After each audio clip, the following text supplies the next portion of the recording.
Olá, sejam bem-vindos a mais um episódio do Ciro Podcast, um espaço dedicado à odontologia, onde iremos compartilhar aí histórias inspiradoras para que você possa pegar vários insights aí para melhorar a sua vida aí como profissional, como pessoa e também como gestor, né? O Grupo Ciro, nesse ano, comemora aí seus 25 anos, né? Começamos aí com uma unidade, hoje estamos com 15 unidades, né, dedicadas aí à radiologia e ao diagnóstico por imagem. Expandimos nosso serviço, agora com a parte dos exames histopatológicos, planejamentos digitais e também um laboratório de prótese, o OnLab, onde você vai conseguir, né, oferecer serviços com qualidade e segurança aí para os seus pacientes, né? Eu sou o Dr. Juliano Martins Bueno, dos sócios proprietários. Eu vou apresentar esse podcast hoje junto com o meu sócio, está aqui presente, Fabiano Campos, e nós temos a honra, né, de trazer aqui dois cirurgiões dentistas renomados aí da nossa cidade, um que foi inclusive meu professor, uma pessoa que me ajudou muito ali na minha carreira, o professor Satiro Batanabe, seja bem-vindo, e o seu filho Rogério Batanabe, sejam bem-vindos aí a mais esse episódio. Sejam bem-vindos, meus amigos. Obrigado, boa tarde. Prazer estar aqui com todos vocês. Boa tarde. Então, para começar, né, aquela pergunta, né, de onde que veio a escolha da odontologia? Primeiro eu vou começar com o professor Satiro, né? Já vai ter mais história para contar do que eu. Vamos ver se ele vai lembrar por que ele escolheu odontologia ali, quando ele estava ali decidindo ali o vestibular. Bem, inicialmente eu queria agradecer o convite. E é um prazer estar com vocês. Na verdade, eu acho que a vida ela é cheia de oportunidades. Então, antes de eu cursar a universidade, odontologia, a minha intenção era fazer geologia. Então, eu tinha um parente, um primo, que era geólogo, e eu era fã dele. Então, inicialmente, a previsão era fazer geologia. Aí eu não tive oportunidade. Naquela época, eu acho que a escola de geologia que tinha mais perto era em Ouro Preto, em Minas. Nossa. Então, não tive vontade de ir. Aí, a oportunidade veio para a odontologia e acabei fazendo e estou até hoje, né? Que bacana. Na área. Meu sogro é geólogo, ele fez geologia.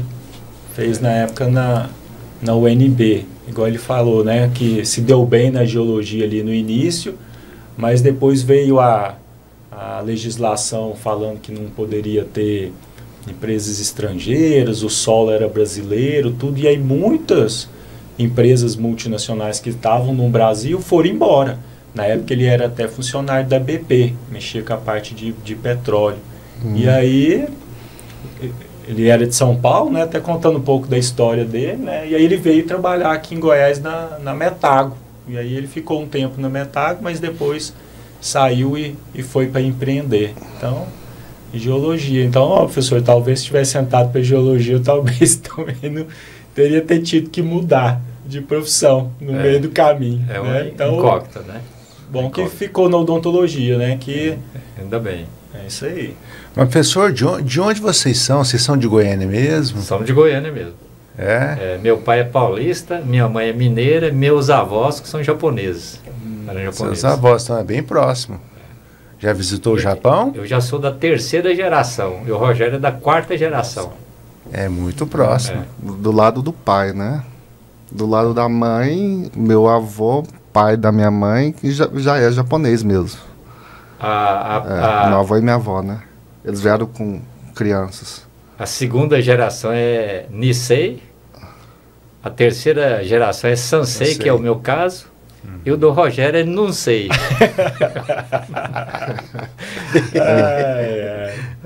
Sobrou para você, Rogério.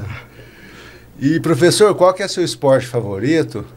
Normalmente japonês gosta Inicialmente, eu treinava judô. Eu treinava judô todos os dias, disputei campeonato brasileiro de judô. E depois de mais velho comecei a jogar futebol, tá? E hoje eu ainda continuo jogando futebol, jogar tênis de mesa e um hobby também interessante é pescar. A pesca. Gosto de fazer uma pescaria também. Mas pesca... Pesca esportiva. Esportiva, né? Isso, Já pescou no mar? Já, mas foi só uma vez, mas enfim, não foi... Não. Positivo, não? O verdadeiro, não, porque o pescaria em mar exige uns equipamentos especiais, né? Exige. Mas foi só amadorismo mesmo. E balança muito também, né? Também. Além disso, né? Isso. O professor Satiero era famoso pelo tênis de mesa e o futebol na minha época da faculdade, né? Mas o time desde de professores nunca ganhava da nossa turma, então eu acho que ele ainda... Né, professor? Pode contar isso? O time de aluno tinha umas equipes boas, né? De alunos tinha. Mas a equipe do professor da Evangélica era muito forte, né? Era forte. A equipe da Federal, local que eu cursei, na minha turma tinha jogadores bons também. Tinha, bom. Era uma equipe muito boa. Professor, faz sentido aqui, veja se está correto aqui. O senhor formou em 75? Isso. Na UFG. Isso. É especialista em radiologia. Também. Em 84. Primeira especialidade. Depois, bucomaxilo em 89. Isso. Aí veio o mestrado. Também. 2005. Isso. E depois, doutor, teve mais alguma atividade, sim? Não, só ministrando aula? Isso. Hoje o senhor está dando aula onde? Como é que está a sua vida profissional e acadêmica? Continuo na Universidade Evangélica, né? E aposentei na Federal e continuo como professor voluntário ainda, na UFG. Na ativa, né? Isso. Não pode E lá na 68, o senhor ainda está lá? A 68 eu aposentei. Aposentou? Eu trabalhava no Ministério da Saúde. Da Saúde. Aí eu completei o tempo lá, aposentei. Tá certo, tá. Eu trabalhei 11 anos no Hugo e 6 anos no Hospital Geral de Goiânia. HGG. Isso. E o Rogerão aqui formou na Federal em 2001. Isso. Depois fez especialização lá com Lenz em 2009. Isso. Em ortodontia. Ortodontia, sim. Mestrado em 2005. Isso, foi antes da especialização. Fez primeiro, Isso, então... eu formei e fui fazer mestrado antes da especialização. Na área de diagnóstico, né?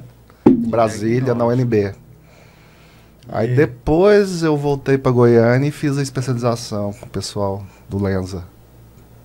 Foi ótimo para mim, professor Lenza isso, referência também, né? Exatamente, isso. Até hoje, né? E hoje continua, tá dando aula? Como é que você tá? Isso, aí hoje atualmente eu leciono na Unip, né? Universidade Paulista. Já tem, acho que desde 2010, 2011 eu tô lá, já bastante tempo. Já também. Unip, e lá na clínica, lá na Visual? Na clínica, né? Tem a clínica, a gente trabalha lá também, clínica particular e docência. Aí vai revezando os horários aí. Parecido com meu pai também, né? Docência e clínica particular. Tá aí. E por que não foi, Rogério? Pergunto, por que não foi para bucomaxilo igual então, seu pai? A história é engraçada, né? Porque eu formei... Ele assistiu todas as... Já participou de todo quanto é tipo de cirurgia. Eu já vi bastante coisa, auxiliando meu pai sempre, né? Mas quando eu formei, logo surgiu a proposta de fazer mestrado lá em Brasília, na UNB, né? E como eu já tinha um irmão que morava lá, já estava muito fácil de eu ir para lá, né? E aí eu fui, fiquei com ele, ele já morava lá, ele estudava, né? Na UNB também. E aí surgiu essa oportunidade de fazer mestrado lá com a professora Eliette Neves, que foi minha orientadora na época. Ela era professora aqui na Federal. E aí ela estava mudando para lá e começando a lecionar lá na Universidade de Brasília. E eu já conhecia ela e aí surgiu essa oportunidade e eu acabei indo. Que era uma área mais ligada à patologia e diagnóstico, né? Que, assim, é a área do meu pai também, né? Assim, o pessoal conhece mais ele pela cirurgia, mas você que foi aluno dele, ele lá, na sua época, foi estômato, né? Foi, estômato e sêmio. A disciplina de semiologia e estomatologia. Então, assim, por que você não foi para cirurgia? Mas eu fui para a área dele também, só que não é cirurgia, foi para a área de diagnóstico, né? E aí, logo que eu terminei o mestrado lá, eu já comecei a dar aula por lá, né? Então eu fui professor na UNB também durante um certo tempo. E eu já estava meio cansado de morar em Brasília. E aí eu queria voltar para Goiânia, né? Queria voltar para Goiânia. E já estava lá há mais de 5 anos já morando em Brasília. E na época não tinha curso assim de cirurgia aqui em Goiânia. Curso de cirurgia é um curso que até hoje é difícil, né? Tem poucos cursos ainda, né? E na época não tinha nada. 2005, 2007 não tinha curso de cirurgia aqui ainda. Não tinha. Os cursos de especialização teria que fazer fora. Residência no HC, que foi o primeiro, né? Isso. O HC abriu depois, bem depois, né? Bem depois. Hoje tem no HC, tem no Hugo, o GOL, né? Tem EAP, acho que tem também. Mas naquela época não tinha e eu estava querendo voltar para Goiânia e estava querendo ir para uma área mais clínica, para trabalhar em consultório mesmo, né? E aí estava um curso que estava assim em alta e tinha bastante procura na época e também estava assim em vias de abrir. Então deu tudo certo, assim, eu estava voltando e esse curso que o professor Marcos estava abrindo, estava iniciando, e aí deu certo de eu entrar. Entendi. Falei, eu quero alguma coisa mais clínica, cirurgia não tem jeito de fazer agora, se eu resolver fazer, eu vou ter que ir para, acho que Uberlândia, São Paulo, os lugares mais perto, e aí eu ia ter que ficar mais tempo ainda fora e eu não estava querendo. Aí lá, vou para ortodontia mesmo, que é uma área que eu gosto também. E na época tudo encaixou ali e aí eu fui para esse caminho mesmo. Foi, isso, foi. Naturalmente. Foi o natural ali, que atendia ao que eu queria no momento ali, né? Entendi, bacana. E, professor Satiro, ainda um pouquinho dessa parte pessoal e de saúde, assim, o senhor conhece o Japão? Vocês conhecem? Já visitaram? É uma curiosidade minha. De vontade. Eu não tive oportunidade. Não. Eu tive um irmão que já trabalhou lá mais de 10 anos, mas eu mesmo nunca tive oportunidade de ir. Não, mas está em tempo aí. Bora acelerar programar isso. Aí, Tá na programação aí. Japão, Agora aposentado, agora tem que... Mesma coisa vai ali em Uberlândia jogar o tênis de mesa, tem que ir no Japão jogar o tênis de mesa agora no Japão. Lá é forte, hein? Lá é forte. O Japão e a China são... Domina aí. Domina. A China ficou muito claro, né? Bem evidente em relação ao esporte, né? Como está forte, né? Muito forte, Em todos os campos, na verdade. É verdade. E, professor, ficou algum ensinamento, assim, já que você é um descendente tão próximo assim, algum ensinamento de seus pais? Meu pai, por exemplo, principalmente tive uma educação boa, né? Em referência a meus pais. Nunca tive dificuldade, fui sempre guiado para o lado dos estudos, né? Então, foi muito bom. Então, principalmente em termos assim de disciplina, né? Ser disciplinado. Eu acho que é uma coisa assim que a gente herdou dele, né? Foi muito bom. Inclusive, na minha infância e adolescência, meu pai mexia com máquina de arroz, de cereais, né? E eu trabalhei muitos anos nessa máquina de arroz. Inclusive, tem uma curiosidade aí, o arroz Cristal, que é um dos pioneiros aqui, né? Um dos maiores cerealistas que tem aqui, eles que adquiriram a máquina de arroz do meu pai. Que legal. Inclusive, o dono da Cristal foi eu que ensinei ele a mexer com máquina de arroz. Olha aí. Depois que eles adquiriram a propriedade, eu fiquei 1 mês ensinando ele a mexer com a máquina de arroz. Eram 3 irmãos. Valdir, Walterdan, né? E Valton. Os donos do arroz Cristal. Arroz Cristal. Que curiosidade, hein? Bem importante para a história, né? Que começou nas suas mãos, na verdade. Começou lá. Eu fiquei 1 mês ensinando ele a mexer com máquina de arroz, funcionamento do aparelho. Ele morava ali perto? Morava. Esse Valton tinha outra máquina de arroz que era vizinho da máquina de arroz do meu pai. Na época vocês estavam morando ali naquela região de Morava em Campinas. Né? Campinas, né? Em Campinas. Perto do colégio Pedro Gomes. Entendi.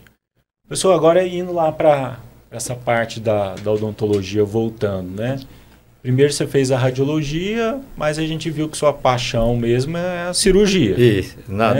Eu fiquei na radiologia durante 2 anos no magistério na Faculdade de Odonto da Federal. Assim, clínicas particular eu nunca exerci radiologia. Exerci radiologia na Central de Odonto. Na Central de Odonto. E a cirurgia bucomaxilo, como é que foi que ela chegou para você? Logo depois que eu fiz a radiologia, aí eu tive essa oportunidade de fazer a cirurgia bucomaxilofacial, né? Que teve, acho que foi a única que teve em Anápolis. Aí eu tive a oportunidade de fazer. Inclusive, os professores, a maioria era de fora.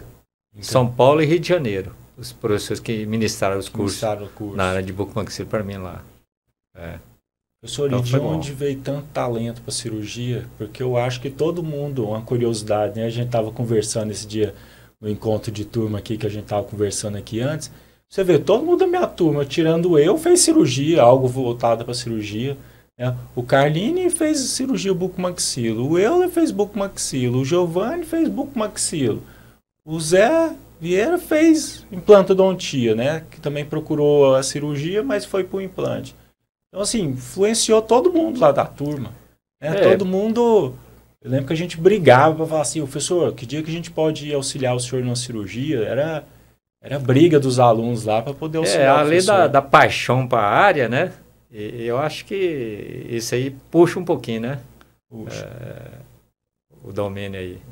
Então, assim, sempre a gente se espelha em alguém ou alguma coisa, né? Então... Tive um professor que sempre comentava isso. Hoje todo mundo domina, né, a datilografia, né? Hoje não tem escola mais de datilografia, né? A gente aprende assim, né? Mas naquela época o professor falava, primeira coisa que você tem que fazer, saber datilografia, saber inglês e puxar saco de quem sabe. Eram as 3 teorias dele. Quem não puxa saco, puxa carroça, né? Carroça. Excelente comentário, professor. E, professor, quantos alunos já passaram assim na mão do senhor? O senhor tem noção disso? Isso aí precisa de multiplicar, né? Cada turma de odonto tem em torno de 60 alunos. E geralmente são 5 turmas, né? 5 turmas. Então, se você multiplicar isso aí, vai ter no mínimo 300 alunos numa faculdade. Eu lecionava em duas. Então, seria 600 alunos por ano, né? Quantos anos? Aí tem que... Eu já tenho quase 50 anos de magistério. Eu comecei a lecionar em ciência em escola primária. Então, 600 vezes 50. É muita coisa, né? Então, assim, mil? É isso? Não. Seria... 600 alunos por ano? Cada ano forma... Vezes 50? Cada ano forma 60. Cada ano formava... Então, se eu ficava em 2 faculdades, era 120 alunos por ano. 120 por ano. 120 vezes 50. 10, 60. 6 mil. 6 mil? 6 mil. 60 Acho mil. que é mais, né? Não, é 120 vezes 50. 120 por ano, né? É muita gente. 60 mil ou 6 mil? 6 mil, né? 50, são 2 zeros, né? Não, gente, não tem 60 mil dentistas em... 6 mil. Não tem 60 mil dentistas em Goiás, tem 6 mil. Nós temos 12 mil dentistas, 15, 20 mil. Só olha o CRO. Não, 650 vezes 50? 120. 120 vezes 50. 120 vezes 50. Não é 6 mil mesmo. 6 mil. Então, assim, 6 mil pessoas. Hoje, se a gente pensar o CRO. Ativo, dentistas ativos, então praticamente todos os dentistas de Goiânia já passou assim, na sua mão. O próprio Rogério foi aluno meu. Isso aí. O próprio Rogério foi aluno. E o que o senhor percebe assim da evolução do aluno na sala de aula? Olha, nesses 50 anos aí, vamos pegar. Como é que está o aluno de antes e o de agora? A gente notou que existia uma regularidade de todos esses anos, né? Em termos de capacitação. Depois do Covid, eu acho que caiu um pouquinho. E agora está começando a normalizar de novo. Então, esses alunos que passaram nesse período do Covid, eu acho que eles foram prejudicados de alguma maneira. A gente nota que, como a odontologia é uma profissão eminentemente muito prática, né? Então, acho que deixou a desejar um pouquinho. Então, aos poucos, vai se engrenando novamente. Mas, normalmente, os alunos de odontologia são, assim, bem aplicados, né? A gente não tem... Lógico que toda turma tem aqueles que sobressaem e outros que também não quer nada com a dureza, né? Isso é, tanto na odonto como em outras áreas, é normal. Mas, aos poucos, vai se assentando novamente, né? Sim. Agora. Mas eu acho que, na prática, deu uma diferença nessa época do Covid. Não vou perguntar para o senhor, não, porque eu não sei como é que eu espero essa resposta. Vou perguntar para o Rogério e para o Juliano aqui. Como é que é o perfil do Satiro em sala de aula, como professor? Assim? Não, eu fui aluno dele, né? Então é fácil eu falar. Mas meu pai é um professor muito, assim, tranquilo, né? Muito tranquilo, não tem... Difícil ter atrito. E eu já conversei com eles sobre isso algumas vezes, né? Porque eu sou professor também, só que eu sigo uma linha mais dura, assim, eu sou muito mais exigente, né? Meu pai é mais assim... Meu pai, acho que ele é... quase não exige nada. Meu pai já me falou isso uma vez, né? Você tem que dar muito e exigir pouco. Mas eu não consigo, assim... eu dou, mas eu exijo muito também dos meus alunos, né? Meu pai não, ele é mais assim... mais maleável. Mais maleável, mais flexível. Mais... Deixa mais pro aluno mesmo, né? Responsabilidade do aluno, né, professor? A gente tem que fazer a parte da gente. Faz seus 50% e os 50%. Eu concordo com o professor Sati. Acho que cada um tem que fazer a sua parte. A gente que está na docência, você vai entregar o melhor conteúdo. Sim. Mas você não consegue estar lá no lugar do aluno e falar, cara, presta atenção, ficar o tempo inteiro, né? Então você dá o melhor conteúdo e o aluno tem que fazer a sua parte. Então eu via no professor Satiro que ele dava o conteúdo, ele tinha uns slides, né, da parte de semiologia, de estomatologia, então o professor Luiz Vieira, uns slides assim, na época não era nem data show, não tinha nem projetor, na época, né, carrossel de slide. Tinha um retroprojetor. E o carrossel de slide. Então a gente tinha muito conteúdo, muita coisa bacana para a gente ver, para a gente aprender de semi, de estômato e da parte cirúrgica, né, que eles entravam nessa parte cirúrgica também. Então, o aluno que tinha interesse pela parte do diagnóstico e pela parte de cirurgia, o cara anotava tudo, prestava atenção em tudo e era aquilo. Aquele aluno que eu acho que o professor Satiro já identificava, esse vai para dentística, vai para estética, vai para odontopediatria, né? Então, às vezes, o cara mesmo ali na faculdade, ele começa a definir o que ele quer. Então, a prova era uma prova fácil, difícil. Ela? Era. Pra mim sempre foi difícil. Foi fácil. Ela é fácil. Cirurgia. Prova, porque quem fazia a prova era o Luiz Vieira. Estômato, né? Era o Luiz Vieira que fazia a prova. Luiz Vieira, não, eu sou mais ali Luiz Vieira do que dele, sabe? Eu acho que na sua época Luiz Vieira, não eu sei que era mais questões objetivas, né? Era tudo discursivo, tudo né? discursiva. Não tinha objetivo, era tudo discursiva. Então você tinha que saber Era escrever. No canetão mesmo. Era no canetão mesmo. Não tinha como enrolar. Não. Eu sabia, eu não sabia. E como eu já tinha o foco, mais ou menos, que eu ia para a área de diagnóstico, então eu estudava muito essa parte da semiologia, estomatologia, radiologia. Hoje, com as provas objetivas, às vezes o aluno não estuda nada e acerta quase tudo. É por exclusão. Tem aluno que é bom para chutar. Eu lembro que na parte de estomatologia, as provas que tinha, acho que estomatologia eu passei com 10. Na última prova, o Luiz Vieira me deu 9.9. Eu fiquei grilado com ele. Rapaz, errou uma vírgula lá. Né? Até que depois eu fui monitor de semiologia, de estomatologia, tudo. O professor Luiz Vieira era bem bacana, gostava muito da gente ali, de monitor, dava muito conselho. Aí, professor Satiro. Tinha nosso jantar de comemoração ali da encerramento do semestre, né? Muita história para contar aqui, né? O professor Satiro era conhecido pelo futebol, junto com o Luiz Vieira. O Luiz Vieira tinha um time, era técnico de futebol, jogava lá na pracinha. Jogava. Ele era treinador mesmo. Treinador. Na vila lá ele tinha um time de futebol. Isso. Então a grande paixão dele era a odontologia e o futebol. É verdade. Cobrava o André, para jogar. O André tinha que ser bom na odontologia e no futebol. Não, e ele... Um dia o André me chamou de Satiro, ele deu uma maior bronca. Ele tinha que falar professor. Professor. Mas foi um excelente professor, Luiz Vieira ali. Foi. E é difícil ter professor igual ele hoje em dia. O professor Luiz foi minha referência na área, né?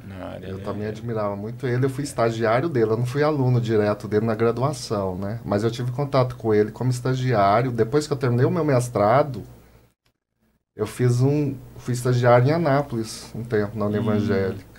E aí nesse período eu tive contato com ele lá, pessoa admirável mesmo. Fiz muito slide para ele, fotografava os slides para ele, cuidava. Sabia muito de diagnóstico. Estudava todos os dias. Todos os dias. Eu acho que o único dia que ele não estudava era domingo. Domingo. Mas os outros dias, ele estudava todos os dias. Tinha assinatura de todas as revistas da área. Era incrível, né? Incrível. Disciplina, né? Disciplina. Disciplinado, exigente. O dele era 8 ou 80, né? Ele marcava 8 horas, não era nem 5 para as 8 e nem 8 e 5. Eu acho que falta isso um pouco hoje em dia. 8 e 1 ele fechava a porta e acabou, ninguém entrava. Eu acho que falta um pouco hoje em dia isso no meio acadêmico, até no meio acadêmico. Perdeu muito disso que ele exigia, né? Você faz da exigência do professor? Também. Professor exigir do dos próprio alunos? professor, sim. E do aluno também, desse respeito com o professor também. Mudou muito, né, eu acho. Esse tipo de Mas coisa. você acha que a concorrência de tantas faculdades aí faz com que o professor não aperte tanto o aluno, porque nós vamos perder o aluno, ele vai para outra faculdade, virou muito mais comercial do que educacional? Eu acho que na prática acontece muito isso. O senhor também acha, professor? Assim, você não pode apertar muito porque hoje aluno, as escolas privadas é uma empresa, né? É uma empresa. Ela eu acho que visa as duas coisas, né? A parte cultural, né? E, logicamente, a parte financeira, ela está ligada também. Né? Sim. Então, não tem de se funcionar só voltado por uma determinada ação. Né? Então, além da parte financeira, ela tem que ser voltada também para o ensino. Né? Não tem jeito de ser isolado. Né? Acho que não tem jeito. E acaba refletindo, né? No ensino fundamental, médio também, demais, em né? toda a cadeia Igual, educacional. eu nunca vi tanta... Por exemplo, você liga a televisão hoje, vira e mexe, você vê alguma coisa relacionada a processo de dentista, né? Erro profissional. Tá tendo muito, né? Tá aumentando, né? E aí, será que isso é um reflexo dessa outra realidade educacional, né? Cada vez mais aparecendo aí na mídia. O que eu ouço de outros professores é que eles acham que essa geração, esses alunos, eles são mais corajosos. Talvez a nossa geração... Tem isso também. A gente era mais medroso, mais inseguro, né? Então você olhava prudente. Acho que essa é a palavra. Então acho que a pessoa às vezes está mais corajosa e às vezes acaba, né? Porque na faculdade a gente tem um professor ali, né? Professor, me ajuda aqui. Agora quando vai para o consultório... aliado a isso, o paciente hoje ele não é tão leigo mais, né? Então ele conhece também de todos os seus direitos. Sim. Né? Então hoje a realidade é outra. E até do ato cirúrgico. Vai para o YouTube, pesquisa, vê como é que é e nem chega a dar palpite, né, professor? Dá palpite. Eu já vi isso assim, pode ficar assim. O que você vai usar? O com material? sabe tudo. Sabe tudo. Hoje, com a evolução da informática, a tecnologia, o paciente já chega conhecendo quase tudo, né? Sim. Mudou muito, mudou muito. Professor, e como que foi lá quando você terminou, o início de carreira ali profissional e depois a docência, como que foi essa escolha? Como é que foi ali? Eu gosto de perguntar ao pessoal que começou a odontologia há mais tempo, para a gente fazer depois um paralelo de como começou o Rogério, só para a gente ir vendo como é que foi ficando mais difícil ou não, será, Rogério? Vamos ver como é que o professor começou. Quando eu formei, eu trabalhei 2 anos com um colega de clínica. Aí depois que foi despertando para a realização de especialidades, né? Uhum. Aí a docência foi uma oportunidade também, né? Então, eu já gostava da área de radiologia, de patologia, de cirurgia. Falei, vou estudar para o magistério. Aí né? teve Aí na Federal abriu o concurso e a gente conseguiu entrar. E aí foi conciliando a Federal e aí você chegou a montar o seu consultório? Montei o consultório. Aí montou o seu consultório? Isso. E aí foi... E hoje eu ainda trabalho em hospital, né? Hoje, por exemplo, eu faço parte do corpo clínico do Hospital Samaritano e faço muita cirurgia também no Hospital Santa Terezinha. No Santa Terezinha. São 2 hospitais que eu mais frequento hoje. Entendi. Santa Terezinha no setor aeroporto. Setor aeroporto. Ali na esquininha ali, né? Lá é um hospital mais de otorrino e cirurgia oftalmológica. Pertinho da Rosa ali, né? Isso. Tem muita gente que opera, né? Geralmente... Lá tem muitos Buchmann que operam lá. O pessoal da odontologia gosta. Atende pacientes especiais, né? Com necessidades especiais. Então, lá é um hospital referência nisso. Entendi. Mas, professor, esse primeiro consultório que o senhor montou, como é que foi? O senhor montou sozinho, em sociedade com amigos? Sozinho. Quando eu saí do consultório do meu colega, aí eu montei um consultório no local que eu morava mesmo. Morava e tinha um consultório na frente? Tinha um consultório numa sala ao lado. Uhum. Aí o senhor teve quantos consultórios? Foi esse, depois foi outro? Depois eu trabalhei no setor aeroporto.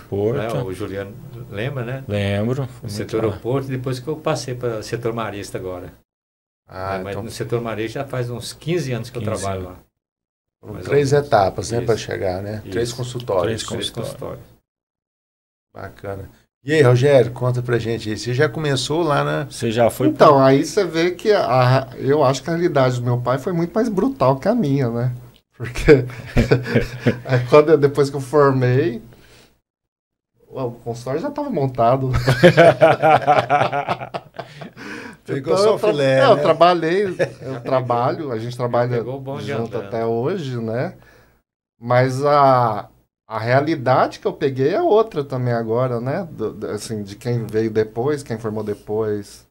Então, por exemplo, você já pega um mercado que já tem muito mais profissionais, né? A realidade da minha especialidade é outra, que é diferente, né? Da do bucomaxilo. Então... O bucomaxilo trabalha com muito plano de saúde, né, professor? Geralmente plano de saúde, né? O particular é muito pouco. E a ortodontia o contrário, né?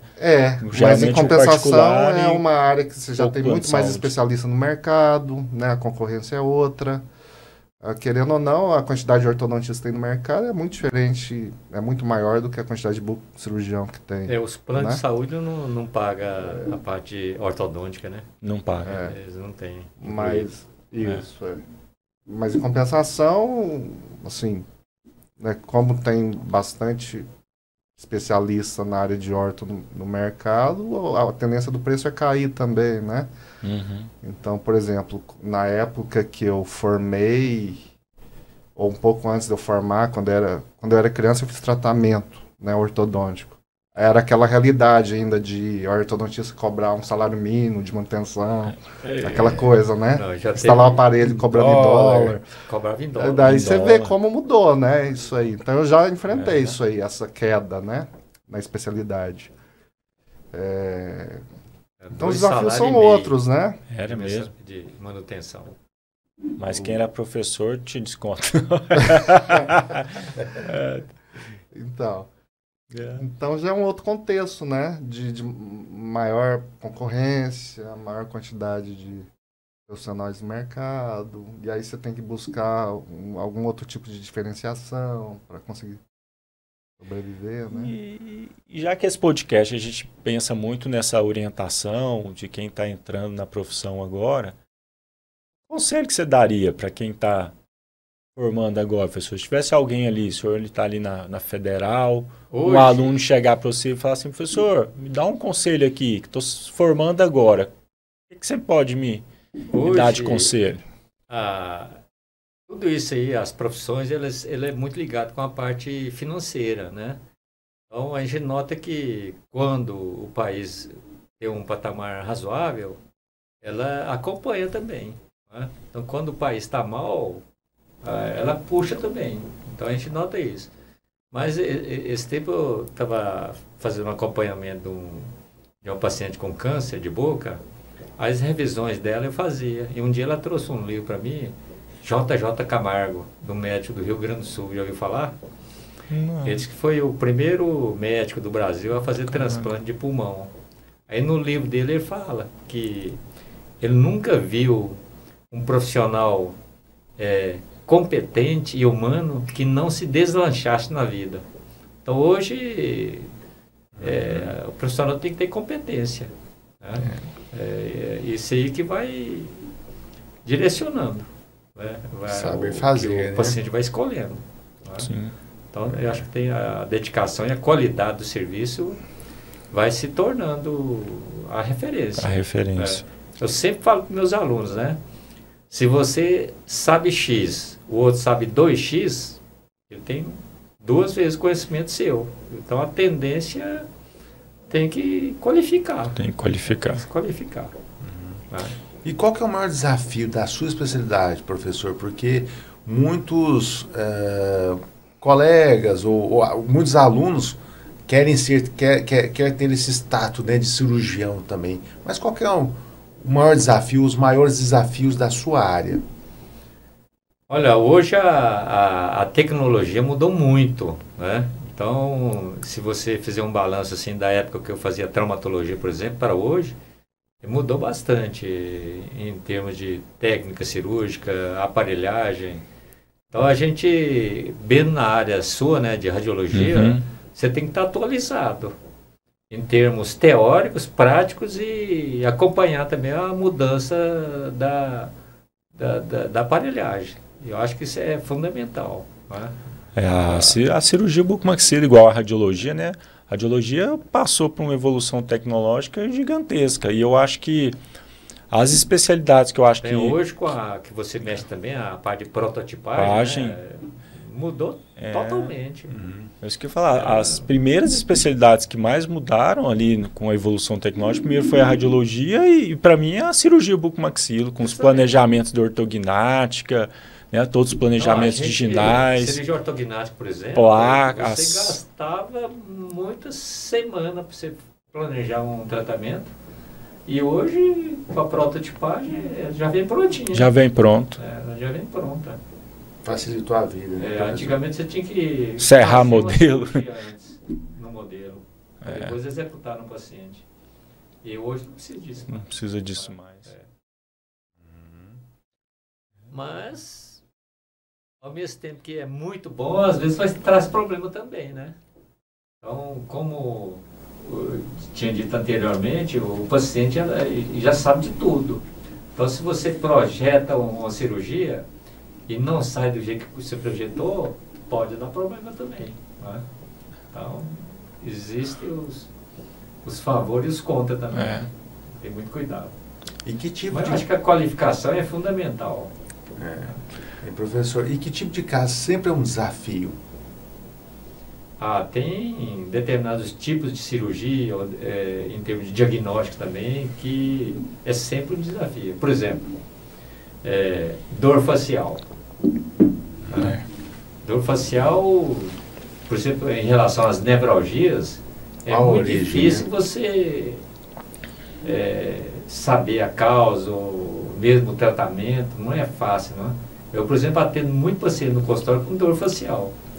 E esse paciente já passou em vários outros profissionais, né? Clínico geral, especialista, neurologia, psicólogo, psiquiatra.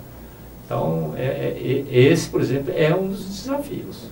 Né? De dor, né? Outra coisa em termos cirúrgicos, é corpo estranho, na face ou na boca, né? Um exemplo, fratura de agulha. Fratura de agulha. Então, para você achar uma agulha fraturada dentro da boca, é mais fácil você não achar do que achar.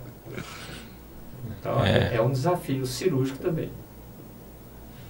Agora eu lembrei de um congresso que teve, né, de odonto legal, que você falou só sobre esse tema, agora que eu lembrei. Você lembra? Eu ia falando, a tecnologia está ajudando demais. Eu não sei se você tem acesso, mas hoje tem um intensificador de imagem, né, que serve para a gente detectar corpo estranho, na face ou na cavidade bucal. Isso já tem ajudado bastante em termos de localização. É muito bom. É muito bom. Mas não é todo hospital que tem, não é todo profissional que tem acesso também, né? O senhor poderia compartilhar assim, algum caso memorável? Pode ser, por exemplo, até fratura de agulha. Um dia eu estava no consultório, aí chegou um prefeito do interior. Era um caso de fratura de agulha provocado por um colega. Ele chegou e falou assim: doutor, antes de operar essa paciente que amanhã? Não tem jeito. É uma cirurgia feita com anestesia geral. Eu tenho que pedir exame de laboratório, tenho que pedir risco cirúrgico. Não, mas é porque o juiz já determinou que cada dia que passasse sem fazer a cirurgia eu tinha que pagar R$3.000 por dia. Por isso que eu queria que o senhor fizesse amanhã. Então, assim, é um caso pitoresco, né? Era caso que já tinha ido para a justiça e tinha que pagar R$3.000 por dia do dia que não fizesse a cirurgia. E ele queria que eu fizesse no outro dia. Nossa. Então, existem casos assim, né? E também teve um caso de nevralgia facial, que era até um fazendeiro. Aí eu não sabia para quem mandar. Aí eu tive que dissecar a peça na sala de anatomia com o professor Geraldo, né? Que é o mestre também, né, para mim. Sim. Eu tive que dissecar a peça para começar a fazer as primeiras cirurgias de cortar nervo, né? As neurectomias. E o primeiro desses que eu fui fazer era até um fazendeiro do interior.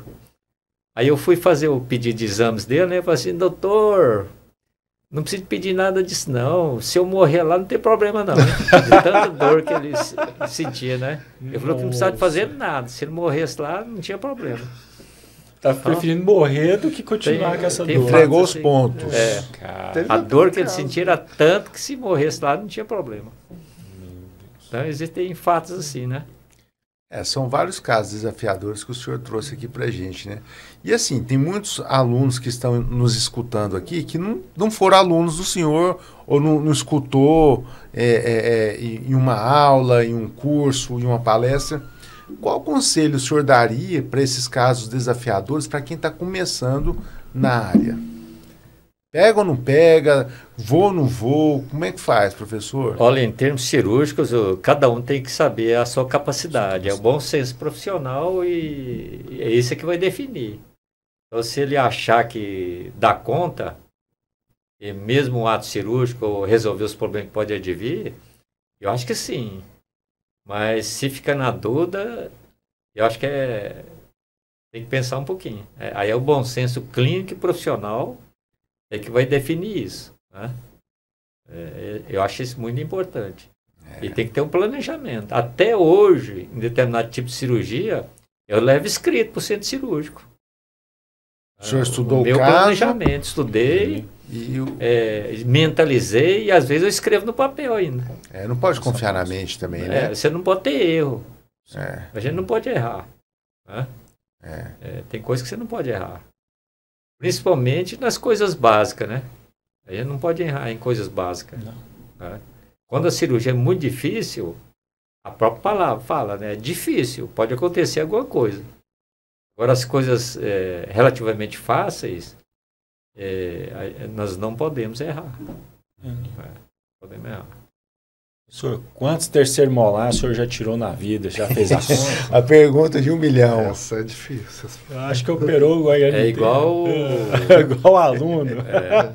Porque há uns 15 ou 20 anos atrás, a gente fez um cálculo mais ou menos, eu tinha tirado mais de 50 mil. É mesmo? Caramba. Porque no serviço público que eu trabalho, na 68, a gente fazia de 20 a 25 cirurgias por dia. Por dia. Então a gente tirava no mínimo, fazia no mínimo uns 10 exodontias, cirurgia de dente inclusos. Nossa. É muita experiência. É muita coisa, é muita coisa. Ele que tirou o seu, Rogério? Foi. Inclusive foi o meu caso. Eu fazia tratamento ortodôntico também. Nossa, eu extraí os 4 sisos e o meu caso tinha que extrair premolar também. Eu acabei perdendo premolar também. Mas você não vai fugir da pergunta, não. E o conselho para o recém-formado? O cara lá da Unip, que eu perguntei para o seu pai e você não respondeu ainda. O cara que é recém-formado, você ficou pensando aí... Então, o conselho para o recém-formado, né? Isso. Tô lá então, no meu o recém-formado. Hoje em dia, a gente, assim, que eu vejo meus alunos na graduação... eles já entram com uma ideia na cabeça, assim, muito ligado já à especialidade. Às vezes, antes de vivenciar o todo da graduação, o cara já entra... Igual, eu tenho aluno hoje em dia lá que já entra no primeiro dia de aula, eu dou aula para calouro, né, no primeiro período. O cara, no primeiro dia de aula lá, já está falando, não, eu vou fazer a harmonização, né? Então, assim... Mas, às vezes, alguns mudam de ideia no decorrer, outros não.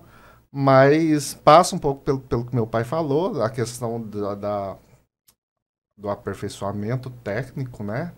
Termina, continua estudando, né? Vai fazer atualização, vai fazer a especialização que ele estava pensando, não parar de estudar. E voltar a atenção um pouco também para essa outra questão que às vezes deixa um pouco a desejar da graduação, né, que é a questão de mercado, marketing, que é importante também, né, para a sobrevivência aí no mercado, né? E tem que investir nisso também, estudar. E que caso sempre é um desafio também na sua área, Rogério? Na ortodontia, né? Você faz também o Invisalign também? Trabalho também. Também fixo. No meu caso, só ortodontia, né? Mas passa por isso também, que é uma coisa nova. A gente tem observado, está observando, acompanhando, né, a evolução. Estamos aplicando no consultório, em alguns casos.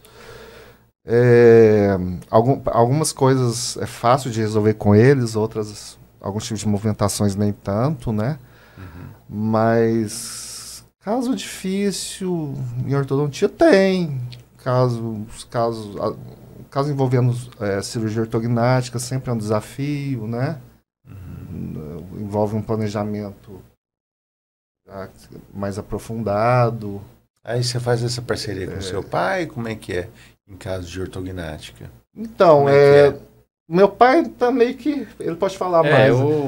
Eu tinha um parceiro que operava comigo, né?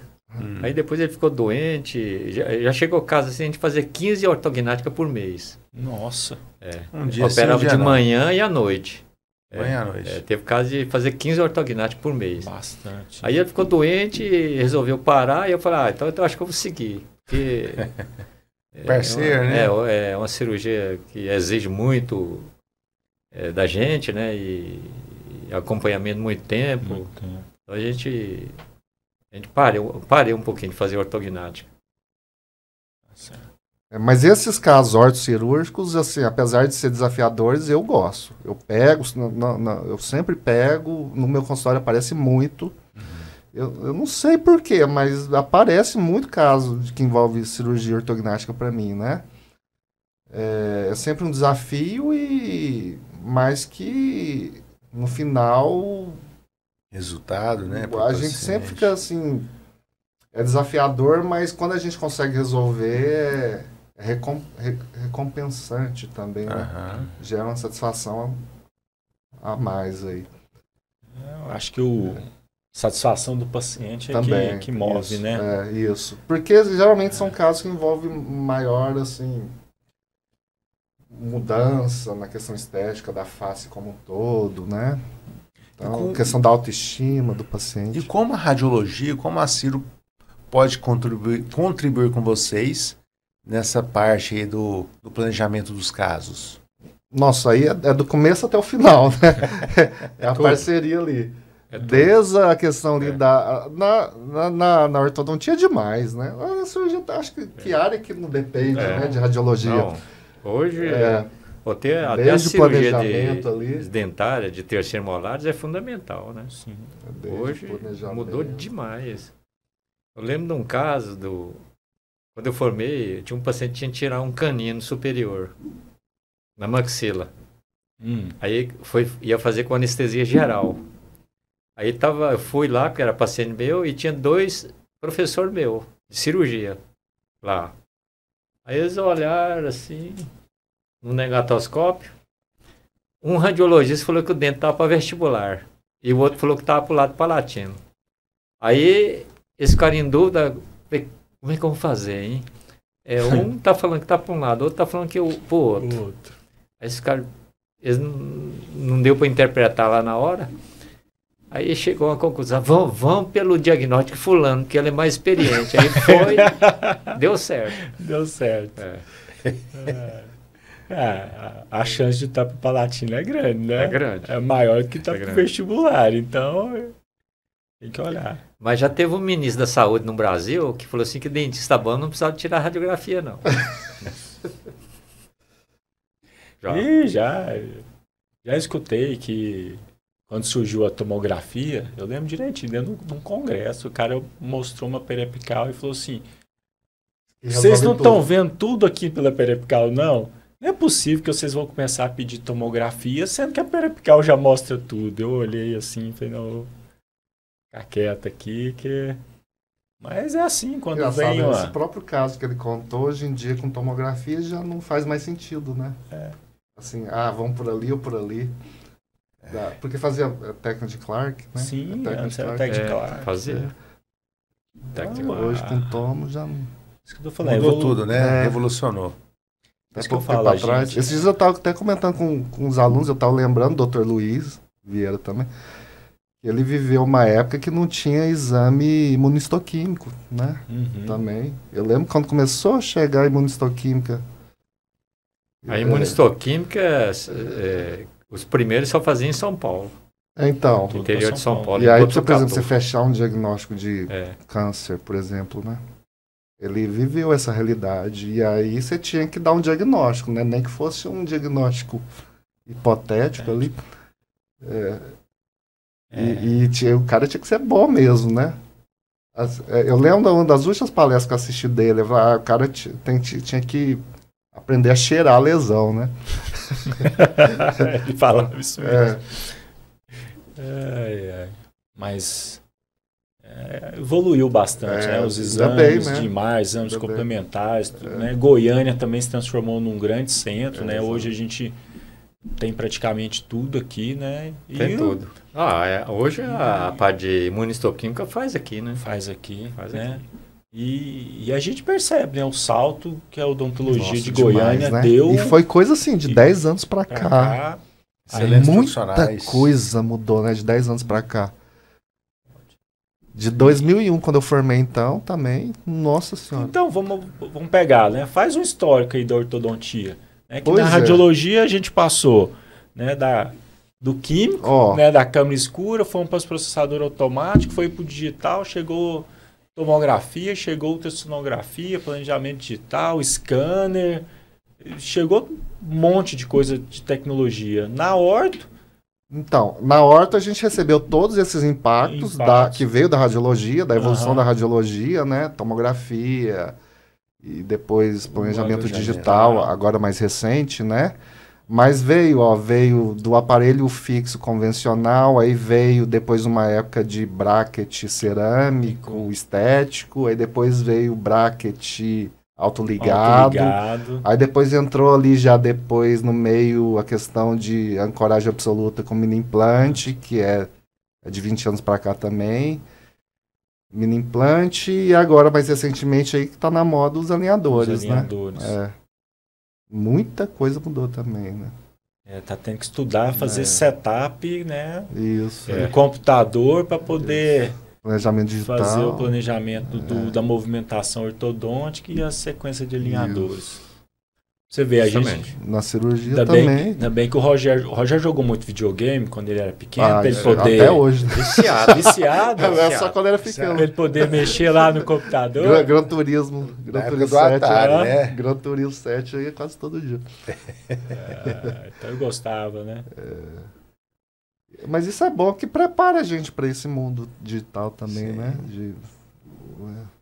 Não, com certeza. A facilidade, né? A facilidade... mexer, manipular aí. Não, hoje... computador. Tem gente que fica falando, não pode deixar, às vezes, a criança muito tempo com equipamento. Não, eu conheço gente que até proíbe menino de até certa idade. Não, gente, calma, não é assim também não. O mundo é assim, você não pode deixar também a pessoa viver no mundo à parte da tecnologia, né? Hoje... usar com sabedoria, né? Usar com sabedoria, excesso de tudo faz mal, né? Mas é inevitável, né? É inevitável. Mas uma coisa que eu acho que no futuro vai ser a destreza manual. Como o pessoal está ficando muito em celular, iPad, essas coisas, vocês não acreditam que a destreza manual da pessoa vai essa diminuir? parte aí não vai fugir não, né? Apesar de hoje, em termos cirúrgicos, tem as cirurgias robóticas, né? Mas... a gente tem que comandar. Tem que comandar. O senhor já viu alguma cirurgia robótica, assim, ao vivo? Da minha área ainda não, mas eu já pesquisei tudo aí já, em outras áreas, né? É fundamental. É uma tecnologia que revolucionou tudo, né? Hoje. Sem dúvida, né? E professor, como é que faz para ter sucesso com o cliente em relação, assim, o pré-operatório, o pós-operatório? Porque, assim, o senhor faz a sua parte fazendo a cirurgia ali, mas também depende do paciente, né? Hoje... Como é que é isso? Hoje, como eu falei inicialmente, ele é muito ligado com a parte financeira geral, né? Do estado, do país. Então, você tem época que você tem muito paciente. Vocês podem detectar isso na própria clínica, né? Então, parece que uma coisa puxa a outra. Mas, em termos, assim, profissionais, eu acho que é qualidade. É fundamental. Né? E a parte cultural. Tem coisa que a parte de marketing influencia bastante, né? Então, essa parte de marketing nem sempre, às vezes, às vezes o profissional é muito qualificado, mas ninguém conhece. Ninguém conhece. Ninguém conhece. E como é que foi essa parte do marketing, da gestão? Porque hoje no marketing a gente divide ali, né? A primeira é a parte de aquisição do cliente, ali hoje o início, depois esse cliente vira recorrência, né? Ele vai, né, igual você falou, vai ficar com você durante muito tempo fazendo o acompanhamento e depois ele acaba virando uma pessoa que vai te indicar para outras pessoas. Hoje, eu acho que, além da parte de qualificação, eu acho que o especialista, ele é indicado, né? Então, ele tem que ser uma pessoa conhecida, e para a pessoa ser conhecida, ele tem que estar ligado a alguma entidade. Entendi. Eu acho isso fundamental.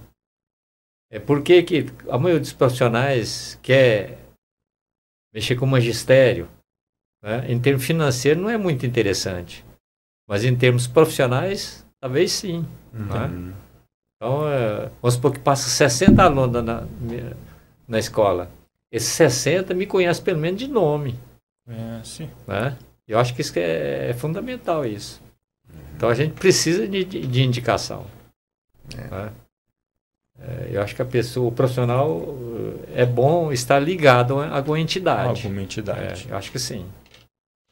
E você, Rogério, como é que é essa parte de vocês, né? Vocês têm um consultório, a clínica juntos. Sim, né? sim. Como que é essa parte da gestão da clínica, essa parte... Tem um administrador lá, essa parte financeira, marketing, como que vocês tocam essa parte lá já que é uma empresa, né? Sim. Um consultório. Não, lá nós somos assim, mais individuais mesmo. Mas a gente tem... Não é uma equipe, não tem todas as especialidades lá ou não? É um condomínio? Quase todas. Tem quase todas. Quase todas as especialidades. Não tem todas não, mas quase todas. Mas assim, a gente não contrata... Em alguns setores, sim. A gente tem um contador, né? Que cuida lá das finanças. Mas a gente tem o Dr. Rodolfo, que ele assume esse papel de gestão lá dentro, resolve os problemas que tem. Ele que faz então, de certa forma, ele toma como fosse o condomínio. Exatamente. Ele que faz e divide para todo mundo. Exato. E aí cada um tem sua secretária, seu auxiliar. Administrador nosso. Isso. E cada tem uma parte comum também de recepcionista e tal. Entendi. Exato. Mas a questão do cliente em si, eu acho que o cliente ele procura a gente porque quer resolver o problema, né? Isso é o principal. E a confiança que a gente procura estabelecer com o cliente passa muito pelo conhecimento científico que vai te dar o respaldo para isso, né? Porque se você está confiante, você enquanto profissional está confiante para executar um determinado procedimento, é lógico que o paciente vai perceber isso e isso vai refletir num bom andamento do procedimento ali, né? Da evolução do tratamento. Então, acho que o começo é por aí, né? E aí, lógico, ele ficando satisfeito, ele vai te indicar para outras pessoas e aí daí vai gerar essa cadeia que você mencionou. Entendi. Né? Acho que passa um pouco por aí também. Isso é o feijão com arroz. Né? Acho que é o básico. Vocês têm rede social? Sim, pessoal e então, e do isso... A gente tem pessoal. Eu não tenho muita divulgação. Eu preciso cuidar um pouco mais de... Não. Precisa não, né, professor? Não é que... Mas não, todo mundo chega lá. Meu pai está aprendendo a mexer com o Instagram agora. Ele criou uma conta, acho que tem uns 3 meses só. Ó, aí você pega e marca tudo de pescaria, tudo de isso aí ele posta de vez em quando. E vai entrar nesse mundo, você vai ver, não vai sair mais. Né, professor? Verdade. É um universo, né? Essa questão da rede social. Mas eu acredito que... Ficou muito forte, né? Hoje em dia é um instrumento importante também. É a lista telefônica do passado, é a vitrine. Eu acho que é fundamental. Fundamental. Mas eu tenho certeza que todo paciente que chega lá no senhor, fala assim, o fulano de tal me indicou aqui. Não tem nenhum que fala assim, caiu de paraquedas. Instagram, acho que tanto no meu caso como no dele... O nosso ainda não vem de Instagram. Inclusive porque a gente nem tem assim direito, né? Se não é 100%, é 110%.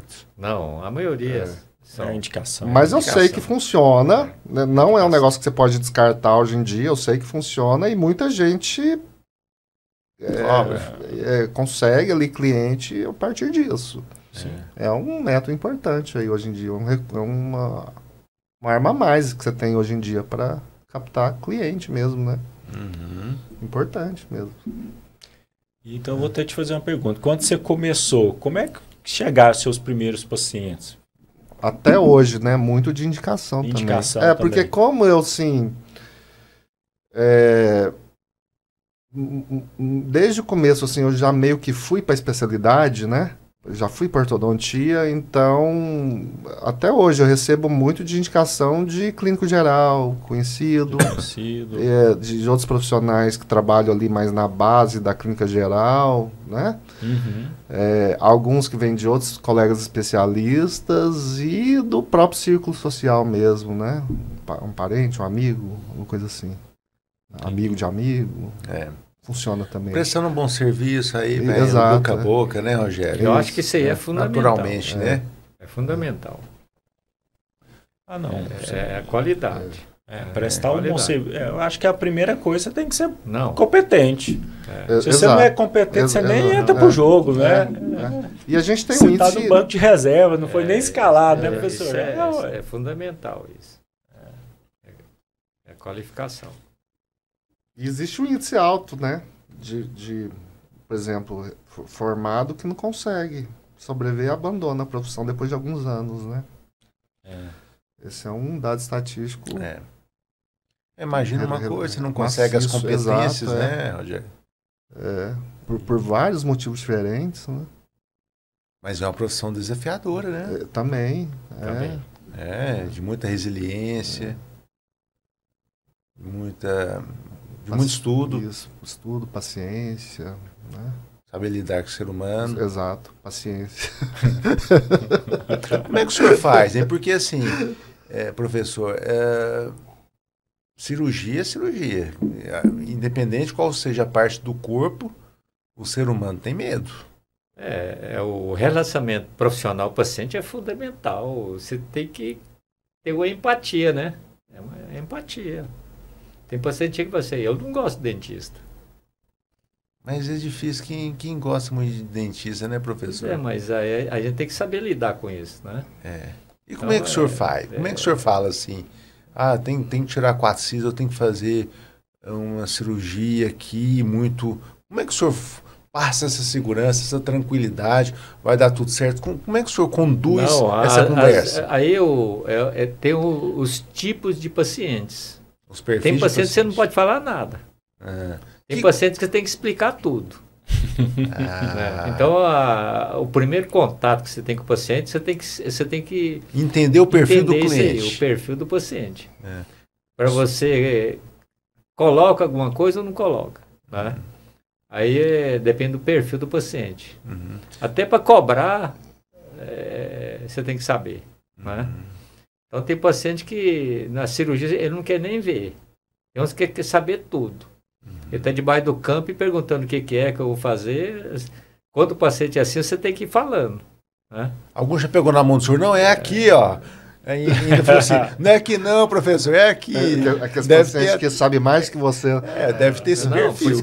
Por isso que o primeiro contato é fundamental. Você tem que sentir a emoção, o jeito do paciente. Isso é fundamental. Isso. Por exemplo, um paciente chega com muito medo. Como é que o senhor conduz essa conversa? Muito medo, muito. Não, nossa, eu estou com medo, não sei se eu vou fazer... E aí, como é que o senhor fala? Aí você tem que minimizar o ato, né? Explicar das vantagens, desvantagens, o que pode acontecer, o que não pode. Aí, dependendo do tipo de paciente, também tem palavras que você não pode colocar. Né? Então, a parte psicológica, cultural do paciente, o profissional que tem que avaliar isso. O senhor fez algum curso para aprender isso ou foi aprendendo isso na prática, no dia a dia? Não, foi com o tempo mesmo. Ou com algum professor? Com o tempo. Com o tempo. Com o tempo. Nós temos que fazer uma aula só disso, hein, professor? Uma curiosidade, tem um médico, até do HGG, que marcou uma cirurgia de terceiro molar em Cruz comigo. Ele faltava um mês para fazer o ato cirúrgico. Aí toda semana ele ligou umas 4 vezes. Meu filho marcou uma cirurgia com o senhor aí, tem algum problema? Eu falei, não, é uma cirurgia normal. Na outra semana ligaram, não. Meu filho marcou uma cirurgia de tirar o siso aí, tem algum problema? Pode acontecer e tal? Eu falei, não, cirurgia normal, pode inchar, pode doer, né? Pode infeccionar. No dia da cirurgia, ele ficou rolado, e acho que ele não aguentou. Ele falou assim, doutor... O senhor já fez pelo menos uma meia dúzia dessa cirurgia na sua vida?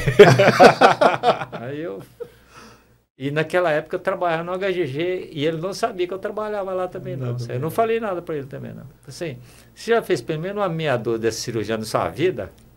Eu falei para ele assim, esse aqui é o 8º que eu vou fazer no seu filho. Aí eu falei para assim, de hoje.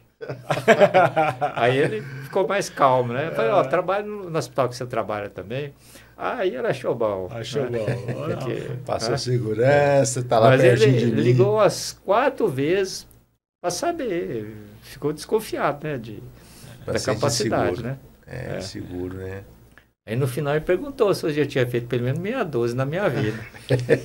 O profissional, quando é da saúde, ele pergunta mais, né? Pergunta mais. E quando é engenheiro também, ele é mais detalhista, né? Vocês já perceberam? E a maioria dos profissionais da área de saúde, quando vai fazer cirurgia, tem medo, né? Tem medo. A gente sabe, né? Tem medo. A gente fica esperto, né, professor? Ou então pode ser o inverso também, tem muita confiança. Né? Eu sou esse, que tem muita confiança. Se eu escolhi o profissional, entrei, cara... não tem jeito de ser melhor, né? Não, eu confio em você. Então, isso é tão importante, né? Eu também sou assim. Eu sou assim. Se eu escolhi o profissional, acabou. Também sou assim. Acabou. Em qualquer área. Qualquer área. Ó, escolhi você, eu posso até dar uns palpites ali. Se eu tiver conhecimento ali, eu posso perguntar algumas coisas, mas confiança isso aí é fundamental, né? É muito bom isso. É muito bom. Mas você vai... Eu, por exemplo, eu faço questão de fazer cirurgia. Quem quer fazer cirurgia comigo? Eu posso fazer até cirurgia de graça. Você quer fazer comigo? Eu dou um jeito. Né? Agora, quando a pessoa chega lá e você vê que ele quer só saber de orçamento, aí você já... Né? É diferente. É diferente. Já desanima, né, professor? É diferente. Às vezes ruim. O engajamento não é o mesmo. Questionando o diagnóstico também, as coisas assim. É o perfil do cliente, né? Tem perfil que vai te dar trabalho, outro que sente confiança, vambora, quiser fazer agora, faz. Porque tem todo esse tipo, né, de paciente. Aí tem que saber, né? Tem que aprender a lidar com todos. Tem que saber. E hoje com esse mundo de hoje estressado aí, saúde mental, eu acho que, pelo menos eu ando conversando com outros colegas, o pessoal anda falando que anda mais difícil o perfil do paciente, você conversar, explicar, passar confiança, igual você falou, o Dr. Google agora, o cara já chega questionando tudo, sabe tudo. E foi uma coisa que um outro colega que veio aqui no podcast, que o Fabiano fez uma pergunta para ela, né, e alguns itens, e ela falou assim, a coisa mais importante hoje é você conseguir planejar, fazer o diagnóstico, planejar e falar isso para o paciente. Você passar o plano de tratamento hoje para o paciente, ela falou para mim, né, que é a parte mais importante hoje, que é a hora que você mostra todo o seu conhecimento, que você passa confiança pro paciente. Né? Eu concordo com ela, né, que às vezes você tem uma recepção muito bonita, você está no melhor ponto, você está, né, investiu num monte de coisa, e igual o professor falou, né? Mas não tem, às vezes, o conhecimento e a competência, ou às vezes tem o conhecimento e a competência e não sabe comunicar isso com o paciente. Então, igual ela falou, de todos os itens aqui, o que eu acho mais importante é a comunicação do plano de tratamento. Que aí para você fazer o plano de tratamento, você tem que saber diagnóstico e planejamento. Né? Principalmente, que era uma pessoa falando muito de casos complexos, né? Então envolve raciocínio de diversas especialidades. Então, é isso que eu acho que todo convidado que vem aqui, ele fala mesmo, cara, primeira coisa, tem que ser competente. Tem que ser competente. Depois a gente vai agregando mais coisas. Vou até aproveitar o que o Juliano trouxe, que eu fiz essa pergunta. Foi a professora Maria Beatriz que trouxe esse aspecto, né? Vou fazer para vocês vão falar o que é pior, a pior atitude do profissional em relação aos clientes. A mão pesada, a indiferença, desmarcar com frequência, insegurança clínica, empurrar tratamentos que o paciente não precisa, não explicar direito o diagnóstico e plano de tratamento, não ser gentil com a equipe, limpeza e organização do consultório, da clínica, comunicação não verbal, não aparentar ser bem sucedido. O que vocês acham que é pior Ou todas são piores, né? Mas qual que é?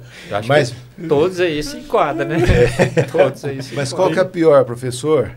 Todos ou as piores? Tudo. Segurança clínica, empurrar tratamento, não explicar direito, não ser gentil. Tem difícil. Coisa aí que a gente não se enquadra nele, né? Não tem nem como, né? Não tem jeito de a gente enquadrar. Por exemplo, empurrar tratamento, ou você fazer uma coisa que não tem indicado. Nossa, pior que está acontecendo muito. Porque é muito comum, né? Assim, a gente pensa que não. Não, mas tem. Tem uns convênios agora que quer que você fotografa a cirurgia para mandar depois. Por que eles estão fazendo isso? Porque teve colega que falou que fez fraude, né? E não fez. Fraude. O plano de saúde hoje. O plano de saúde hoje, eles montaram, né, quase todos os departamentos antifraude. Né, dentro da... Eu sei que a gente faz muito, não acho que isso aconteça tanto na odontologia, mas as cirurgias ortognáticas hoje tem que radiografar e no laudo eu tenho que contar quantas placas e quantos parafusos foram instalados. Para ver se bate com o que o cara... um trabalho meio de perito, né? Prontuário, bate com o prontuário para ele poder o plano de saúde pagar o profissional. Então, dentro desse contexto que você fez aí, e eu acho que cabia, você tem que ser honesto com o paciente. Honestidade. Em primeiro lugar. Primeiro lugar. Honestidade. Até na humildade, né, professor, de falar assim, eu não consigo fazer essa cirurgia, eu não tenho essa habilidade, o seu caso é difícil para mim, né? É honestidade. É honestidade. Com ele e com o paciente. Com os dois. O Fabiano lê essas perguntas e eu fiquei, rapaz, se alguém tiver isso aí no consultório, ele não vai dar certo, qualquer não. uma dessas. Qualquer uma dessas aí não vai dar certo. Cada vez mais difícil não. Aí. Mas tem gente que não é gentil com a equipe, né? Acha que, tipo assim, eu tenho que tratar bem o cliente, mas eu não preciso ser gentil com a equipe. Então, esse aspecto pode ter, né? A mão pesada, talvez no início da profissão, a pessoa ainda não tem essa habilidade, ela vai conquistar com o tempo, né? Não, mas tem gente que não muda também, não. Muda não. Rapaz, tem os caras com a mão 3G, né? Tá aquela mão 3G pesada. Não muda não. Já é da estrutura, né? Esse perfil, e tem muita gente que não muda não. E agora, se você tivesse que mudar alguma coisa no passado, assim, na carreira, mudaria? Faria outra especialidade, Rogério? É isso mesmo? Tá tudo certo? Da carreira? Faria mais uma especialidade? Ainda passaria por outra? Quiser, né? Rapaz, seu vamos pai ter a casa do 100, seu pai quer passar os engraçado que hoje em dia a odontologia está muito assim, né? Por exemplo, meu pai já não pegou isso. Por exemplo, assim, fazia uma especialidade e pronto, acabou. Né? Isso é aquilo. Hoje em dia, não. O cara faz uma, duas, três, quatro, cinco, 6 especialidades. E a gente está vivendo essa realidade, né? De múltiplas especialidades. Sim. Engraçado isso, né? Geralmente o orto faz odontopediatria, faz implante, porque às vezes ele pega o cara ali que já perdeu os primeiros molares, ele faz o implante. Na minha área, eu acho que... Ou ele faz estética, às vezes uma realidade. Ele uma quer realidade cada vez. Ajudar na finalização, o ortodontista está partindo para a segunda especialidade.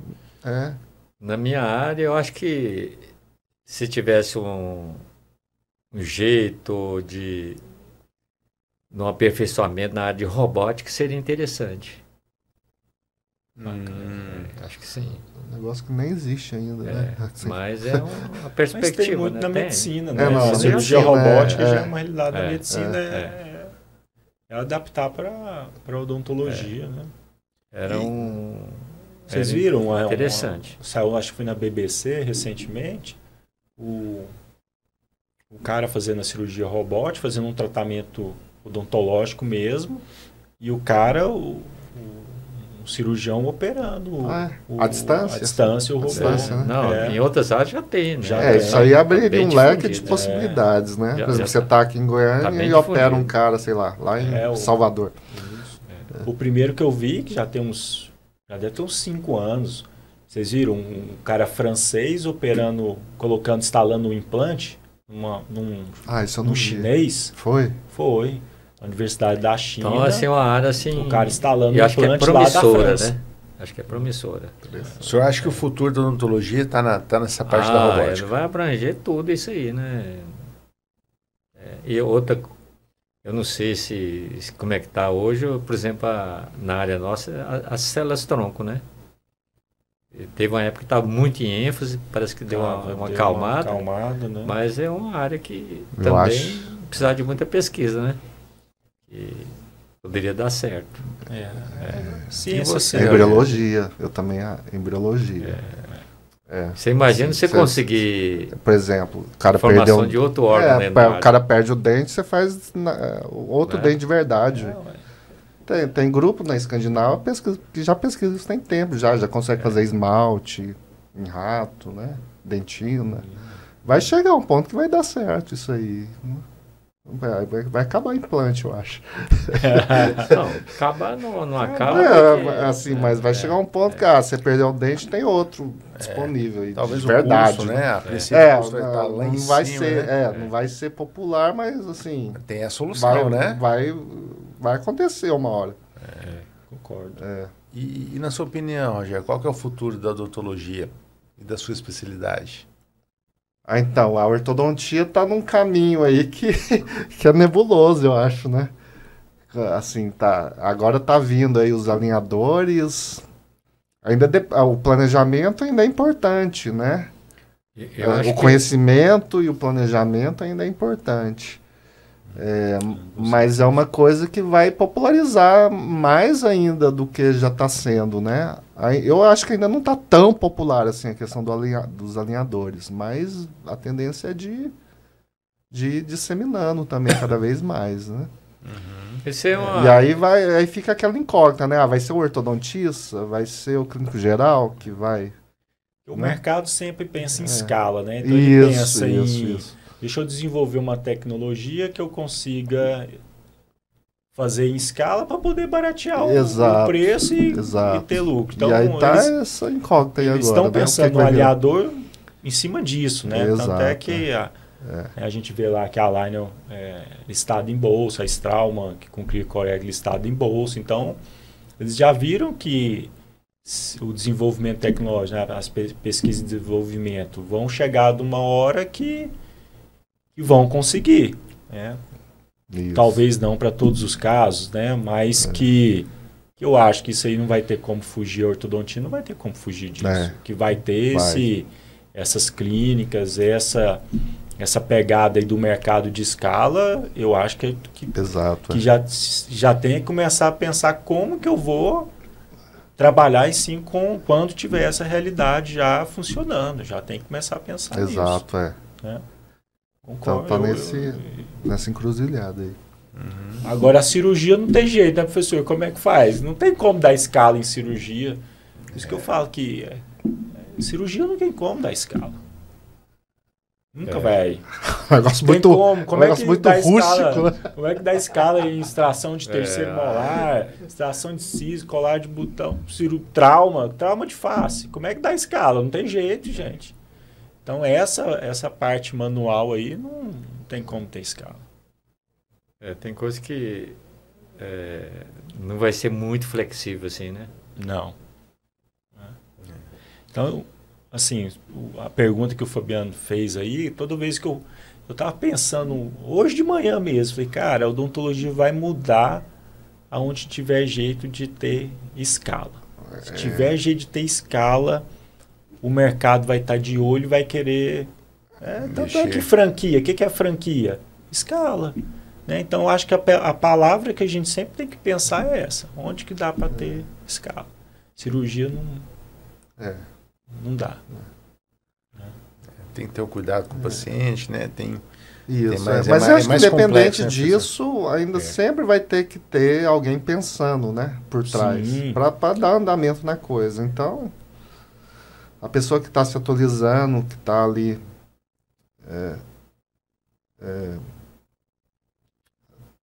tá ali antenada com o que está acontecendo, ela vai Tem muita água para correr ainda. É isso que eu falo. Não estou pensando num futuro bem longe, assim, né? Mas eu acho que sempre vai ter o profissional que vai atender aquele nicho dele, aquele paciente dele, né? Que vai ter perfis diferentes de paciente. Não vai ter aquele paciente que vai, né? Igual vai para franquia, vai para escala, vai ter o cara que quer um atendimento mais exclusivo. Vai ter o cara que não consegue pagar nada e ele vai para o posto de saúde. Então, tem vários tipos de paciente, né? O que a gente precisa igual o professor Satiro falou, né? Ter um país mais rico, a renda do cidadão melhorar, que com mais acesso à odontologia... A economia do país leva tudo, né? Leva tudo para cima. Leva tudo. E olha que a gente é no setor, né, professor, que é de necessidade. E os que não são, hein? É de necessidade, realmente. Aí a coisa fica mais preta ainda. Gente, a gente está caminhando para o encerramento aqui. Existe uma receita de bolo. Agora, para aqueles alunos que estão formando, que gostariam de uma mensagem assim, existe uma receita de bolo para ter sucesso na odontologia? E o que seria? Quais são as características para ser o melhor dentista do mundo? Para quem está formando, professor Rogério. Se eu soubesse a resposta... Não, mas sabe algumas dicas, algumas orientações tem, Rogério. Você tem sim. Eu acho que hoje, do que a gente já tinha falado, a qualificação é fundamental, né? E eu acho que hoje a parte humana também faz parte. Não tem jeito de você desligar as duas coisas, né? Não adianta você ser um bom profissional em termos técnicos e não ter o bom senso, né? A parte humanística também associada. Não vai adiantar. Comportamento bom de um bom profissional, né? De um bom prestador de serviço. Tudo isso aí. Né? Habilidade técnica e habilidade comportamental, né? De empatia com o paciente, né? Equilíbrio, né? Equilíbrio de tudo que é preciso aí para sobreviver no mercado, competência técnica. Você, como profissional de saúde, vai fazer uma consulta, por exemplo, na área médica, se você é maltratado. Você não volta lá mais. Volta mais. O atendimento é tudo, né? É tudo. Porque se você... Eu também estava pensando nisso hoje. Se você vai comprar um produto, você está interessado num produto. Mesmo que o atendente não te atenda bem, mas o seu foco está mais no produto. Agora, quando você procura um médico, um dentista, um psicólogo, é o inverso, né? Não é produto mais, já é o serviço, né? É o que o cara ali te fala, te comunica, te explica, né? Te vende essa consultoria, né? Através da ciência. Além da competência, a parte humana de relacionamento é muito importante. Você só sente isso quando você está do outro lado. Quando precisa, né? Nossa, você citou aquela lista lá de...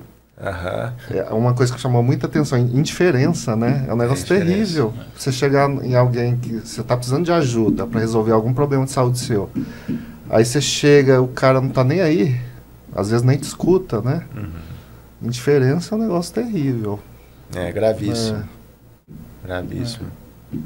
Bom, gostariam de deixar aí mais uma mensagem? Juliano quer perguntar mais alguma coisa? Eu queria agradecer, né?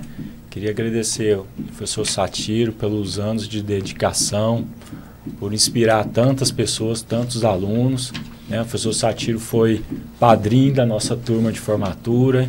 Então, em nome da nossa turma Y, em nome de todos os alunos, muito obrigado por tantos anos de dedicação e por inspirar tantos alunos aí, tantos cirurgiões dentistas aí do estado de Goiás. Muito obrigado, viu?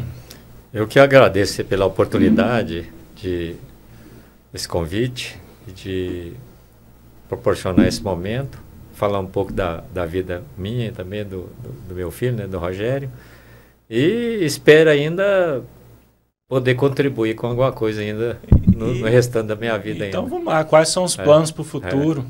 Eu pretendo continuar trabalhando. Enquanto eu tiver saúde para exercer a profissão, eu pretendo estar em atividade. Aí, o que eu puder fazer na minha área, ajudar alguém, eu vou estar pronto. Espero que ainda demore um pouquinho. Nós vamos romper a casa dos 100 anos aí, viu, professor? Tomara. E qual que é o segredo aí para manter essa jovialidade aí? Não, eu, por exemplo, eu não tenho restrição alimentar, né? Eu faço exercício rotineiramente, né? Ando a pé, corro, ando de bicicleta, jogo bola, vou pescar, ping-pong. Não, tênis de mesa. Não fala ping-pong, então, não. Assim, profissional é tênis de mesa. Eu acho que a atividade física é um aliado importante nessa parte também, né? Eu acho que isso ajuda muito. Cuida muito do cognitivo, né? A atividade física está ligada ao cognitivo. Não, eu acho importante. Meu pai não para, né? Muito importante. Meu Deus, o pico do meu pai é maior que o meu. Importante. É incrível. E você, Rogério? Rogério, deixa uma mensagem. Eu queria agradecer também pelo convite, pela lembrança do nosso nome. Parabenizar também o trabalho de vocês, né? Um trabalho importante que vocês desenvolvem agora aqui, levando informação através desse podcast. O trabalho lá na Ciro desde muitos anos já, né? Sempre admirei também muito vocês dois. Eu lembro, acho que você não vai lembrar, mas eu lembro uma vez, eu era estudante ainda, não tinha nem formado, e eu acho que você tinha acabado de formar. E de você ter ido visitar meu pai lá no consultório dele, quando era no setor aeroporto. E lá acho que a Ciro estava começando naquela época. Acho que a primeira unidade ali que vocês abriram. E você foi lá divulgar já o... Foi mesmo. Achei incrível, nunca esqueci aquilo lá. E eu estava lá, eu ficava lá de auxiliar. E parabéns pela trajetória aí. Muito obrigado aí pelas palavras, né? E antes de entregar aqui um presente para vocês, eu estava pesquisando sobre o senhor antes de vir para cá, né? E eu achei uma frase aqui do Mário Serra Ferreira, que é parceiro do senhor, né? Isso. E ele fala com ele agora mesmo. E ele escreveu de alguma forma lá, eu não sei aonde que eu encontrei isso, não sei se foi no Instagram, no momento eu não recordo, mas ele falou assim: professor Satiro é um ícone, uma força da natureza, exemplo constante de caráter, paciência, devoção e honestidade. Uma honra compartilhar a docência ao lado dele. É meu parceiro lá. Eu achei tão bonito assim que eu trouxe para o senhor. Obrigado. Agora, trouxe aqui para vocês, Dom Rico é nosso patrocinador, é um colega nosso, Ricardo Evelino, é um protesista, né? E ele é proprietário dessa empresa aqui, chamada Dom Rico, que tem produtos finos, né? De pequenos produtores que ele traz do Brasil todo. E ele enviou para vocês dois aqui, um para cada um, uma caixinha com vários produtos deliciosos. Por favor. Opa. Obrigado. Pode abrir? Uso, pode. Claro. Aqui. Obrigado, Ricardo, mais uma vez aí. Gente, que chique. Dom Rico, ali Nossa, muito obrigado, hein? Próximo da Ricardo interior. Adoro. Chocolate, doces, queijos. Né? Então, o Ricardo está ali, igual o Juliano falou, o próximo é Ricardo Paranhos ali, continuação da 132. E se quiser mais, pode comprar lá. Sou cliente dele, vale a pena. Né? Muito bonito. Muito obrigado, hein, gente? Muito obrigado. Agradece lá por nós. Pode deixar. Obrigado, hein, gente? Obrigado. Bom, gente, encerramos esse episódio, né, e esperamos vocês aí em breve, né, com outros profissionais para compartilhar suas histórias aqui com a gente. Muito obrigado e até o próximo.